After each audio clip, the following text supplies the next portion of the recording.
Welcome back to my channel teaching education hub. So अब तक मैंने आपको यूनिट फर्स्ट के मेनली टॉपिक्स कवर करवा दिया। अब लास्ट टॉपिक बचता हमारा यूनिट फर्स्ट का मल्टीपल इंटेलिजेंस। सो ये हमारा बुक के अकॉर्डिंग चैप्टर 5 है। तो आज स्टार्ट करते हैं चैप्टर 5 मल्टीपल इंटेलिजेंस। सबसे पहले जो मल्टीपल इंटेलिजेंस थ्योरी है उसका इंट्रोडक्शन दिया है। ये थ्योरी किसके? गार्डनर की थ्योरी है। ये बहुत फेमस है और ये आपकी सीटेट में और आगे कई जो भी एग्जाम्स होते हैं हमारे टीचिंग रिलेटेड एग्जाम्स, उन सब में ये थ्योरी आती है। सो इसमें क्या गया है कि the question like been as community of wide thinking and study on the part of research and psychology. As a result, they have come with a number of theories. मतलब कि जो इन्होंने कई सारी रिसर्च की, स्टडी की, psychologist ने कई सारी स्टडी करने के बाद उसने थिंकिंग उन पे सोचा, उन्होंने विचार किया, तो जो थ्योरीज आई, कई सारी थ्योरीज आई, तो उन थ्योरीज के साथ जो भी हमारा सोच में उनका जो रिजल्ट निकला उसे ये कहते हैं theories of intelligence. These theories may be broadly classified. ये थ्योरीज होती है क्लासिफाइड की जाती है फैक्टर्स पर, जैसे थ्योरी ऑफ इंटेलिजेंस हो गया, second cognitive theory of intelligence, इन दो कैटेगरी में डिवाइड की जाती है। सो जैसे जो हमने इंक्लूड कर सकते हैं इसमें यूनिटरी थ्योरी हो गई, थॉर्नडाइक की multi factor theory, Spearman two factor theory, Thurstone group factor theory जो हमने पिछले चैप्टर में पढ़ी थी, वे सारी थ्योरीज भी इसमें इंक्लूड हो सकती है। Each one of these factor theories of intelligence tries to point out the factors of common abilities comparing one intelligence theory। मतलब कि जो हमारे इन सब एक एक फैक्टर जो है हमारी हर थ्योरी ऑफ इंटेलिजेंस का, वो ट्राई करता है कि किसी एक फैक्टर पर पॉइंट आउट कर सके, कॉमन फैक्टर पर। सो ये हमारा कि इंटेलिजेंस क्या होता है, इंटेलिजेंस मतलब मल्टीपल इंटेलिजेंस होती क्या क्या है, उसके बारे में थोड़ा बहुत इन्फॉर्मेशन। अब चलते हैं Gardner theory of multiple intelligence. Gardner ने जो मल्टीपल इंटेलिजेंस की थ्योरी दी उसके बारे में बताते हैं अब। तो गार्डनर का पूरा नाम था हार्वर्ड गार्डनर। ये कहता प्रोफेसर था हार्वर्ड यूनिवर्सिटी का यूएसए में। तो इसे क्या क्रेडिट दिया गया इस जो थ्योरी है को बनाने में? It first appeared in his 1993 book. ये कहती 1993 की जो उसकी बुक थी, frames of mind the theory of multiple intelligence, ये बुक का नाम था। उसमें ये थ्योरी उसने लिखी थी, जिसे सजेस्ट किया था that all people have a different kind of intelligence। उसे सजेस्ट किया कि हर एक इंसान के पास अलग तरह के इंटेलिजेंस होती है, कि सब में इंडिविजुअल डिफरेंसेस अलग होते हैं, तो उसमें सब में अलग अलग इंटेलिजेंस लेवल रहता है। Through his views expressed in regarding the composition and functioning of human intelligence, कि उसके इन व्यूज को एक्सप्रेस करने बाद जो ह्यूमन इंटेलिजेंस की कंपोजिशन हुई, उनकी फंक्शनिंग है, उसने उससे बताया। गार्डनर ने क्वेश्चन किया था द वैलिडिटी ऑफ फंक्शनिंग, कि एक जो इंटेलिजेंस की फंक्शनिंग है वो क्या होती है? कंपोज्ड यूनिट होती है सारी कॉग्निटिव फंक्शंस को परफॉर्म करने के लिए। तो ये सब गार्डनर ने बताया था अपनी मल्टीपल इंटेलिजेंस थ्योरी के लिए। अब मल्टीपल इंटेलिजेंस होता क्या है? What are multiple intelligence? Gardner ने क्या किया? Gardner tried to give a quite broad base.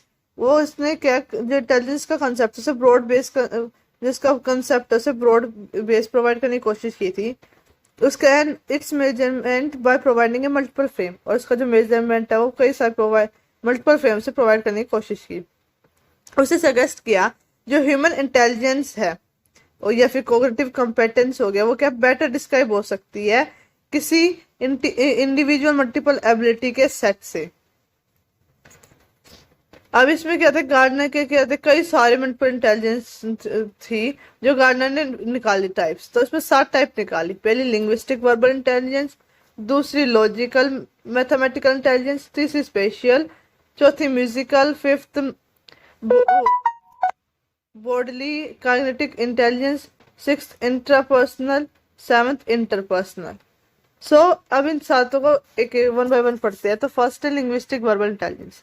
Linguistic verbal intelligence क्या होती है? वह ये ह्यूमन इंटेलिजेंस का एक टाइप है जिसे रिस्पॉन्सिबल होता है हमारे सभी तरह के लिंग्विस्टिक कॉम्पिटेंस, मतलब हमारी जो एबिलिटीज हो गई, टैलेंट, स्किल्स, जो भी ह्यूमन में अवेलेबल होता है उन सब के लिए रिस्पॉन्सिबल होता है। It can be best broken down into components. ये क्या ब्रोक हो सकता है कंपोनेंट्स में, जैसे सिंटेक्स हो गए, प्रैग्मेटिस्ट हो गए, सेमेंटिक्स हो गए, इन सब में। अभी जो इसके मतलब कि इस टाइप के जो प्रोफेशन में जो ये विजिबल होता है, ये मेनली होता है लॉयर में, लेक्चरर में, राइटर्स में, लिंग्विस्टिक्स, लिरिक्स में, ये और कई सारे प्रोफेशंस भी होते हैं। नीचे दिया हुआ है कि एक जो स्टूडेंट है वो इस तरह की इंटेलिजेंस से भी हो सकता है, उसके अंदर क्या क्या फीचर दिखेंगे, वो लिखने में, बोलने में क्या अच्छा होगा, इन जिसे मजा आएगा रीडिंग एंड राइटिंग में, डिबेटिंग अच्छी कर सकता है, स्पीच दे सकता है अच्छे से, एबल है कि वो एक्सप्लेन कर सकता है थिंग्स को अच्छे से, और क्या कई सारे ह्यूमर को यूज कर सकता है स्टोरी बताते टाइम। तो ये था हमारा लिंग्विस्टिक वर्बल इंटेलिजेंस। दूसरा लॉजिकल मैथमेटिकल इंटेलिजेंस। तो ये टाइप ऑफ इंटेलिजेंस क्या थी, रिस्पॉन्सिबल थी हमारे सभी तरह के एबिलिटीज, टैलेंट एरियाज, स्किल्स में जो रिलेट करते थे हमारे लॉजिक या मैथमेटिक्स से। इसे अगर हम कंपोनेंट्स में ब्रोक डाउन करते तो deductive reasoning, inductive reasoning, scientific thinking और अपने अंदर के इंक्लूड करता है लॉजिकल पजल्स, कैलकुलेशंस को करना, ये सब इसके अंदर इंक्लूड होते हैं। प्रोफेशनल्स में देखेगा प्रोफेशंस कौन कौन से कहाँ कहाँ इसमें होते हैं स्किल्स में, तो मैथमेटिशियन, फिलोसफर, साइकिस्ट, ये सब क्या होते हैं, ये प्रोफेशन है जिसमें ये जो स्किल है वो अच्छे से दिखती है।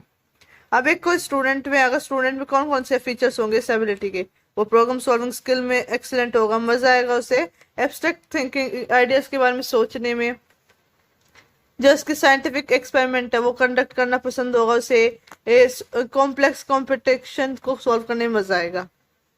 अब हमारा थर्ड है विजुअल स्पेशल इंटेलिजेंस।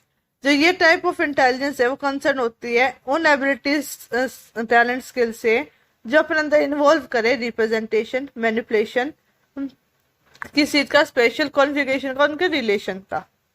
अगर ये देखिए इसमें कौन कौन से प्रोफेशन इंक्लूड हो जाएंगे, land surveyor, architecture, engineers, mechanics, sculpture, chess player, ये सब इंक्लूड होते हैं। और किसी बच्चे में अगर हम देखें कि भाई ये इंटेलिजेंस है या नहीं, तो उसमें कैरेक्टरिस्टिक्स क्या क्या होंगी कि वो लिखने में, रीडिंग राइटिंग उसे पसंद होगी, क्या पजल को पुट कर सकता है साथ में अच्छे तरीके से, साथ में क्या पिक्चर्स को इंटरेक्ट कर सकता है, ग्राफ्स को, चार्ट को, ड्राइंग, पेंटिंग, विजुअल आर्ट उसे पसंद होगी, इंजॉय करता होने करता, और साथ में किसी पैटर्न को इजीली रिकॉग्नाइज कर लेगा। फोर्थ है हमारा म्यूजिकल इंटेलिजेंस।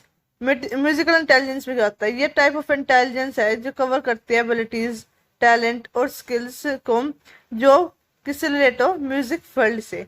इसमें अगर हम इसके पार्ट्स को ब्रोक करें कंपोनेंट्स, तो इसकी rhythm, texture, timbre, ability to hear themes in music, ये सब इसमें पार्ट बनेंगे।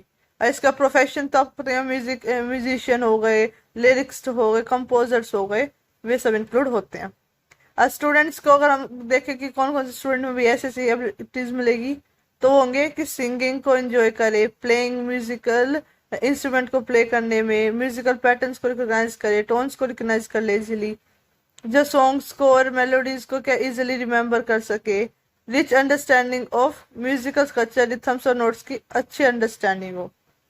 फिफ्थ हमारा बॉडीली काइनेस्टिक इंटेलिजेंस। ये टाइप ऑफ इंटेलिजेंस क्या कंसर्न होती है उन एबिलिटीज, टैलेंट, स्किल से जो यूज होती है किसी एक की बॉडी में परफॉर्म करते वक्त किसी भी स्किलफुल या फिर पर्पसफुल मूवमेंट में। अब ये प्रोफेशंस कौन कौन से होते हैं, तो देखो बॉडी लिखा है तो बॉडी से रिलेटेड, मतलब जो हमारे ये हो गए एथलीट्स हो गए, डांसर्स हो गए, सर्जन्स हो गए, ये सब उसमें इंक्लूड होते हैं। और वे बच्चे जो जिनमें ये जो इंटेलिजेंस है वो ज्यादा पाए जाते हैं, उनमें फीचर्स कौन कौन से होते हैं कि वो डांसिंग स्पोर्ट में अच्छे होंगे, क्रिएटिव थिंग्स इंजॉय कर सकते हैं, वो थिंग अपने हाथों से कुछ कुछ क्रिएट कर सकते हैं, फिजिकली कोऑर्डिनेशन उनका अच्छा होगा, tends to remember by doing, मतलब बाय डूइंग उनका क्या है ज्यादा याद रहेगा ना कि सुनने से, देखने से। सिक्स तब हमारा इंटरपर्सनल इंटेलिजेंस। इंटरपर्सनल इंटेलिजेंस में क्या होता है, कॉग्निटिव स्ट्रक्चर होता है किसी एक का। इसमें कंसिस्ट करे तो क्या क्या होता है, it consist of the ability to understand individual, किसी इंडिविजुअल को समझने की एबिलिटी होती है, ना कि ना कि सिर्फ अपने आप को या फिर कोई दूसरा जो हमसे रिलेट करता हूँ। तो इसमें क्या होता है, इसके जो हमारे देखे तो जो साइको थेरेपिस्ट हो गए या टीचर्स हो गए, sales person, politician, religion leaders, ये सब के हमारे इंटरपर्सनल इंटेलिजेंस के प्रोफेशन है। इसमें जो बच्चा है, जिस मान लो कोई बच्चा है, उसमें क्या है, इस इंटेलिजेंस की ये इंटेलिजेंस जब ज्यादा होगी जब उसमें फीचर्स होंगे good at communicating verbally, skilled non verbal communicators, see situation from different perspective, situation को अलग तरीके से देखना, या फिर किसी पॉजिटिव रिलेशनशिप को दूसरों के साथ क्रिएट करना, कन्फ्लिक्ट को सॉल्व करने में अच्छा होना ग्रुप के। तो ये होता है हमारा इंटरपर्सनल। अब इंट्रापर्सनल इंटेलिजेंस, ये क्या होता है? ये कंसिस्ट करता है individuals ability to enable him to know himself, कि अपने आप को जानने की एबिलिटी। ये इंक्लूड करती है नॉलेज एंड किसी भी नॉलेज और अंडरस्टैंडिंग को इंक्लूड करती है अपने खुद के कोग्निटिव स्ट्रेंथ को, स्टाइल्स को, मेंटल फंक्शनिंग को इंक्लूड करती है। साथ के साथ की एक की फीलिंग हो गई, रेंज ऑफ इमोशंस हो गए, स्किल्स हो गए, किसी चीज को यूटिलाइज करना प्रैक्टिकल सिचुएशंस में अप्लाई करने के लिए। अब इसमें तो हमने पढ़ा। अब इसके बाद क्या है कि स्टूडेंट क्या क्या होंगे, जिसमें फीचर्स ये होंगे, जिसमें ये इस इंटेलिजेंस, अगर ये इंटेलिजेंस होगी किसी स्टूडेंट में, तो उसमें फीचर्स क्या क्या होंगे? Good eight analysing their strength and weakness, कि क्या एनालाइज कर सके, इसकी स्ट्रेंथ क्या होगी, वीकनेस क्या होगी। enjoying analyzing theories and ideas, theories और आइडियाज को एनालाइज करते समझ जाएंगे। एक्सीलेंट सेल्फ अवेयरनेस ज्यादा होगी इसकी। Clearly understand the basis for their own motivation and feelings, कि उसकी क्लियरली समझ हो, कि उसकी साफ सुथरी समझ होगी कि ये उसकी मोटिवेशन के बेसिस पर, उसकी फीलिंग्स का बेसिस पर। अब हमारा नेक्स्ट है implication of Gardner theory of multiple intelligence. मतलब गार्डनर थ्योरी की जो मल्टीपल इंटेलिजेंस है उसके इम्प्लीकेशन कैसे कर सकते हैं। तो फर्स्ट है इसमें गार्डनर का जो कंसेप्ट था मल्टीपल इंटेलिजेंस थ्योरी, उसने टीचर्स को और पेरेंट्स को बताया क्लियर वे में कि जो कंसेप्ट है जनरल इंटेलिजेंस कैपेसिटी का, वो क्या है, बेस्ट लिमिटेड है और वर्स्ट एजुकेशनल मिसलीडिंग है। कि जो हमारा जनरल इंटेलेक्चुअल कैपेसिटी की जो हमारी थ्योरी थी, वो क्या है, एक एजुकेशन लेवल को मिसलीड कर रही है। तो ये जरूरी नहीं है that an individual highly loaded with linguistic, कि कोई इंडिविजुअल है उसके पास ज्यादा लिंग्विस्टिक एबिलिटी ज्यादा होगी, या फिर उसके पास लॉजिकल मैथमेटिकल एबिलिटी ज्यादा होगी, तो उसके पास कोई दूसरी हो ही ना। तो ये गार्डनर की थ्योरी ने कंसेप्ट ने बताया। सेकंड, गार्डनर की जो थ्योरी है उससे फोकस किया एक पर्सन की नीड पर।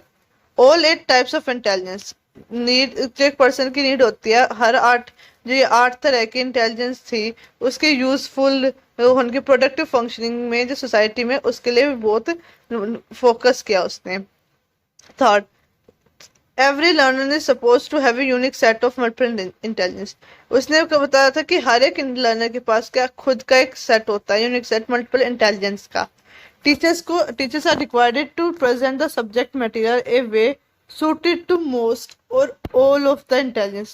टीचर्स को कहा था कि टीचर्स को ऐसी जरूर मटेरियल की रिक्वायर्ड है जो वो बच्चे को दे तो उसकी जो सारी इंटेलिजेंस थ्योरी है उसे सेटिस्फाई करे। फोर्थ क्या है, everyone is born possessing the 7 intelligence. सब जब पैदा होते हैं तो उसके पास 7 इंटेलिजेंस थ्योरीज के साथ वो पैदा होते हैं। Nevertheless all students will come into the classroom with different sets of development। ये नहीं कि सबके पास अलग अलग तरह के, सब जब पैदा होते हैं तो उसका साथ होते हैं, किसी की कोई एक थोड़ी ज्यादा अच्छी तरीके से डेवलप होती है, किसी में एक दूसरी।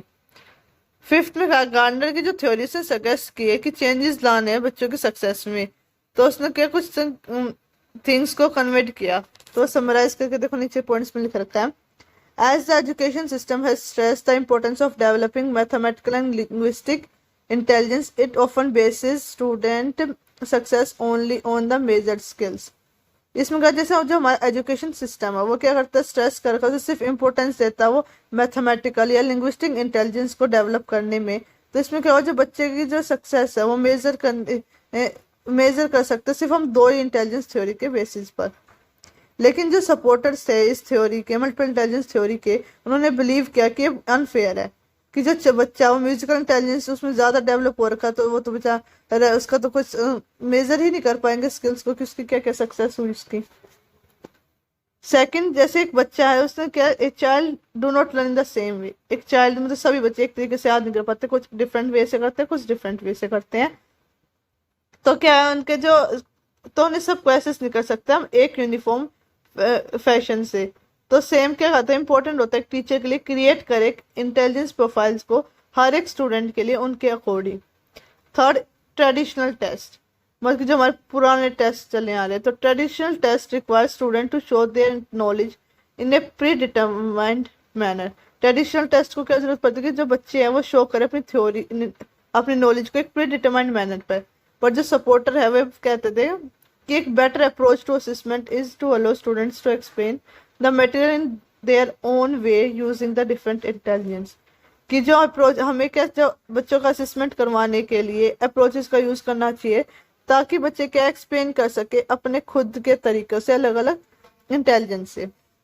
सिक्स क्या कहा इसमें कि गार्डनर की जो थ्योरी है मल्टीपल इंटेलिजेंस, उसका खूब पोटेंशियल था जिसके कारण वो मदद कर सकते स्टूडेंट्स को डेवलप करने में मोर सक्सेसफुली फंक्शनली सोशल लाइफ के अकॉर्डिंग या फिर कल्चरल सेटिंग के अकॉर्डिंग। सेवन, जो गार्डनर की थ्योरी है मल्टीपल इंटेलिजेंस, उसने बताया कि अलग अलग टेस्ट, डिफरेंट टाइप्स का टेस्ट जो होते हैं उसका यूज किया जा सकता है, असेसमेंट का यूज किया जा सकता है बच्चों की कोग्निटिव डेवलपमेंट को एसेस करने के लिए। एट्थ में कहा, जो गार्डनर के concept of multiple intelligence has provided a great relief. जो गार्डनर के कंसेप्ट ने एक प्रोवाइड किया था बहुत बड़ा रिलीफ और अपॉर्चुनिटी दी थी लर्नर्स को ताकि वो अपनी लर्निंग के लिए एडिक्वेट हो और जो एकम्प्लिश कर सकते अपनी वीकनेसेस को लर्निंग में, और जो लैंग्वेज का मैथमेटिक्स स्किल्स का प्रॉपर यूज भी कर सकते हैं। तो ये थे हमारा chapter 5 multiple intelligence theory. I hope आप सबको समझ में आया होगा। जो डाउट हो वो कमेंट बॉक्स में लिख देना। अब मिलते हैं अपने नेक्स्ट चैप्टर के साथ नेक्स्ट वीडियो में।